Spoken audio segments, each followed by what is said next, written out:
옷이 날개라는 말, 살면서 누구나 듣게 되는 말이기도 하죠. 매일 동네에서 만나던 허름한 옷차림의 아줌마 아저씨가 어느 날 갑자기 반듯한 양복과 드레스를 입고 나타났을 때 그 사람이 다르게 보였던 경험, 누구나 한 번쯤은 가지고 있을 테죠. 그만큼 옷차림새의 변화는 생각보다 우리의 인식에 큰 차이를 만듭니다. 조선시대의 옷차림이 신분을 명확하게 구분짓는 중요한 요소였듯이 현대까지도 옷차림은 개인의 사회적 지위, 직업, 성격 그리고 가치를 드러내는 중요한 역할을 하고 있는데요. 그렇기 때문에 우리는 우리의 옷차림에 대해 더욱 신경 써서 지내야 합니다. 그러나 항상 깔끔한 옷차림을 유지하는 것이야말로 상당히 많은 에너지를 써야 하는 일입니다. 한마디로 정말 귀찮은 일이죠. 저도 깔끔한 옷차림을 유지하고 싶다가도 아이 그냥 귀찮으니 대충 입자. 특별한 날도 아닌데 뭐 다음에 예쁘게 입지 뭐. 등등 수만 가지 변명을 만들어 매번 입던 옷만 구멍날 정도로 늘어지게 입는 경우가 허다합니다. 그러나 깔끔한 옷차림이 나에게 행운과 복을 불러일으킨다는 사실을 믿는다면 우리는 항상 옷 매무새를 잘 다듬고 깔끔한 차림을 유지해서 인생에서 언제 올지 모르는 기회를 더 잡도록 해야겠죠. 다르게 말하면 초라한 행색과 잘못된 옷차림은 지금 우리에게 오고 있는 소중한 기회들을 도망가 버리게 만들 수도 있으니 항상 경계해야 하는 것입니다. 먼저 옷차림과 관련된 한 이야기를 들려드리겠습니다. 한때 서울의 낡은 동네에서 구두 닦기로 살아가던 김 씨라는 남자가 있었습니다. 그는 매일같이 검은 구두통을 들고 길가에서 구두를 닦으며 생계를 이어나갔죠. 그는 늘 허름한 옷차림에 손톱 밑에 때가 잔뜩 낀 채로 하루하루를 버텼습니다. 사람들은 그를 볼 때마다 동정심을 느끼기도 했지만 누구도 그의 미래를 밝게 보지 않았죠. 그러던 어느 날 김 씨는 자신이 닦던 구두 속에 반짝이는 동전을 발견했습니다. 동전에는 기회를 잡으라는 작은 글귀가 새겨져 있었습니다. 이때 그는 뭔가 강렬한 예감에 휩싸였습니다. 이렇게 살 수는 없다. 김 씨는 결심했습니다. 인생을 바꾸기 위해선 자신부터 바꿔야 한다는 것을 깨달았죠. 김 씨는 구두를 닦아 번 돈을 모아 백화점에 갔습니다. 그는 비싼 양복 한 벌을 사고 깔끔한 셔츠와 반짝이는 구두도 함께 구입했습니다. 그렇게 그는 스스로를 성공한 사람처럼 보이게 만들기로 했습니다. 김 씨는 다음 날부터 달라진 모습으로 새로운 길을 찾기 시작했습니다. 양복을 입고 거리로 나선 그는 우연히 한 기업 사장의 눈에 띄게 되었는데요. 사장은 그의 당당한 태도와 깔끔한 옷차림에 반해 말을 걸게 되었습니다. 젊은이, 무슨 일을 하고 있나? 김 씨는 대답했습니다.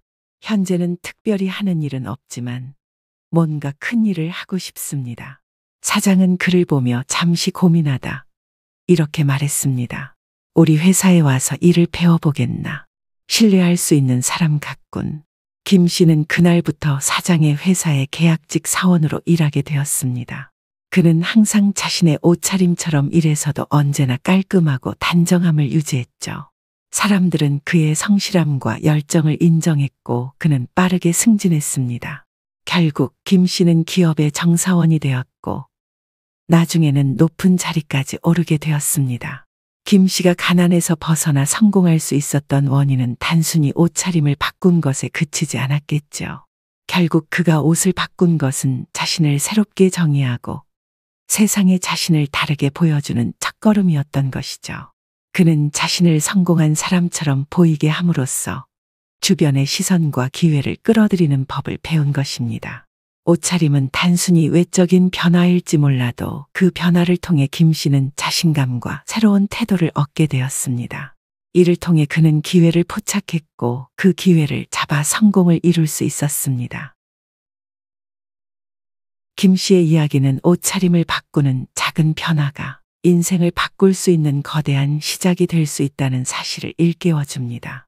때로는 작은 옷차림의 변화는 우리에게 행운과 재물을 이끌어 당기는 첫 번째 열쇠가 될지도 모릅니다. 오늘은 재물과 운이 도망가는 가난해지는 옷차림 5가지를 말씀드리려고 하니 끝까지 들으면서 혹시 나에게 해당되는 것은 없는지 확인하여 우리에게 다가올 행운과 복을 잡을 기회를 놓치지 마시길 바랍니다. 재물과 운이 도망가는 가난해지는 옷차림 중 첫 번째는 옷이 찢어지거나 구멍난 채로 그대로 입는 경우입니다. 옛날부터 찢어진 옷을 입으면 재물과 복이 나간다고 믿었습니다. 즉, 찢어진 부분으로 복이 새어나간다고 생각했기 때문에 옛사람들은 옷이 조금이라도 찢어지면 즉시 수선했던 것이지요. 이는 풍수지리와도 연관이 있는데 풍수지리에서는 기의 흐름을 매우 중요하게 생각합니다. 집안의 기운이 제대로 순환해야 건강과 재물운이 좋아진다고 믿는 것이지요. 마찬가지로 옷도 사람의 기운을 담고 있는 것으로 간주됩니다. 그런데 옷에 구멍이 나 있으면 그 좋은 기운이 새어나간다고 여겨 재물운이나 행운이 함께 빠져나가게 되는 것으로 생각합니다. 결국 옷이 깔끔하고 단정해야 기운이 온전하게 유지되며 복도 잘 들어온다고 믿는 것이지요. 구멍난 옷은 그 사람의 생활이 얼마나 궁핍한지를 시각적으로 명확히 보여주는 것이 됩니다. 예를 들어 동화 속에서 아이가 구멍난 옷을 입고 있다면 그 아이가 부유하지 않고 기본적인 필요조차 충족되지 않는 환경에 살고 있다는 것을 암시하는 것이지요. 결국 구멍난 옷을 입고 다니는 것은 나는 가난하다는 것을 말하고 다니는 것과 같습니다. 그렇기 때문에 자신이 입는 옷이나 양말에 구멍난 것이 있다면 즉시 버리거나 다시 잘 꿰매어 입고 다니는 것이 좋습니다. 두 번째, 너무 오래 입어서 냄새나거나 빨래가 제대로 되지 않아 신내나는 옷을 입는 경우입니다. 사회적으로나 경제적으로 성공한 사람에게 악취가 나는 경우가 있을까요? 성공한 사람에게는 항상 좋은 향기가 납니다. 그도 그럴 것이 옷차림은 단순히 위생의 문제를 넘어 자신의 관리와 삶의 태도를 보여주는 것이기 때문이죠. 냄새나는 옷을 입고 다니면 사람들에게 부정적인 인상을 주기 쉬운데요. 이는 직장이나 사회적 관계에서 기회를 잃는 원인이 될 수 있습니다. 기회를 잃는다는 것은 결국 경제적 손실로 이어질 수 있으며 이는 가난해지는 이유가 되죠. 냄새나는 옷을 입고 다니면 사람들은 그런 모습을 보고 신뢰하지 않거나 가까이 하고 싶어 하지 않기 때문에 성공의 기회를 놓칠 수 있습니다. 뿐만 아니라 예로부터 우리는 옷에 좋은 기운이 깃든다고 믿었습니다. 그렇기 때문에 빨래를 제대로 하지 않아 냄새나는 옷은 그 옷에 나쁜 기운이 쌓인 것으로 여기게 됩니다. 옷은 자신을 감싸는 보호막과도 같습니다. 만약 이 보호막이 깨끗하지 않으면 좋은 기운은 들어오려다가도 휙 튕겨나가 버리게 되는 것이죠. 그렇기 때문에 빨래를 부지런히 주기적으로 하여 상큼한 향기를 유지해야 합니다. 만약 너무 오래되어 빨아도 신내가 나는 경우라면 차라리 버리는 것이 낫습니다. 세 번째, 한 가지 색만을 고집해서 입는 경우입니다.